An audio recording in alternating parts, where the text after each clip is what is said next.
So two more balloon questions.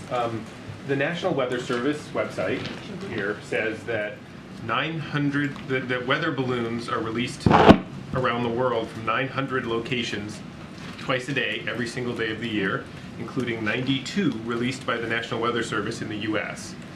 That they fly for at least 2 hours a day, drift as far as 125 miles in the ground.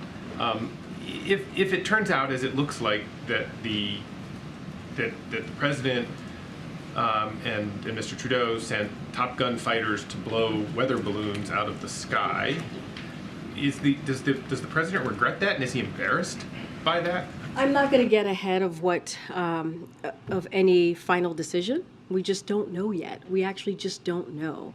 And as I've said, as my colleague has said from NSC, it is in consideration that could be the leading explanation here. Again, Is the president embarrassed by that? No, the idea that you would take hundreds of thousands of dollars of equipment? Michael, let me answer the question. I don't think the president should be embarrassed, right, by the fact that he took action to make sure that our airspace, civilian airspace, was safe.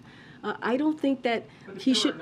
I'm sorry. No, but I'm answering the question. I am answering the question, right? The president took action because we did see that these objects were in the airspace of civilian airspace, and so to protect the civilian airspace, the president took action. He took recommendation by the Pentagon to take that action. I don't want to get ahead of what will be the final analysis, right, of what the objects may have been or may not have been. So don't want to get into a hypothetical here. But look, this is the president does everything that he can, everything in his power, right, to defend, to track, and to protect our airspace. And that's what you should glean from what the actions that this president took. And then one follow-up, which is there's a lot of criticism out there that what really drove the president's decisions in the latter three shoot-downs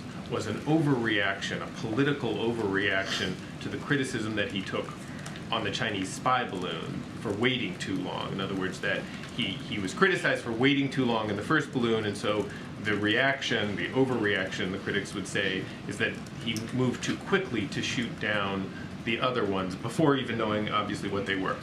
How do you guys respond to that? I'll respond to it this way. Two different things, right? The Chinese surveillance balloon, completely different operation, if you will, a complete different situation, if you will. It was a balloon, as you all know, that was a Chinese surveillance balloon.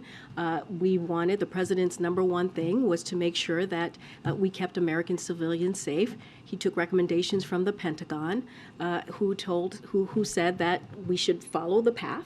And he agreed, they followed the path, but he also said the moment that they can to shoot it down, and that's what occurred. But let's remember what happened while the balloon was on its path. We were able to collect data from it. We were able to protect our security data on the ground and learn from the Chinese surveillance balloon. That's what we were able to do. And when it got over an area where it was safe, where we were able to collect, because we are collecting the data that's on the debris, right, that's on the ocean floor, and learning more about its capabilities. And when we were able to do that, they shot it down. And so we're going to learn a lot more because of the action that the president took and because of the action that the Pentagon took, right, with the recommendation that they provided with the president. So that's a different scenario. It's not the same. And as I just mentioned, with the objects, they were in civilian airspace. So the president took action to protect our civilian airspace. The elevation was a little bit lower, and he took that action. They were in the civilian airspace with two different dozens, scores of balloons that are also in the civilian airspace every day.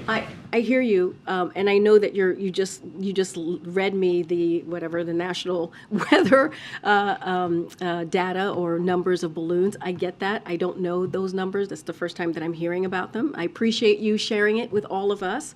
But what I'm telling you is what I can give you from our vantage point, how we move forward. The Chinese surveillance balloon was very, very different than what we saw with these three objects. Okay. Yeah, Karen. Thanks, Kareem. Back to the train derailment. After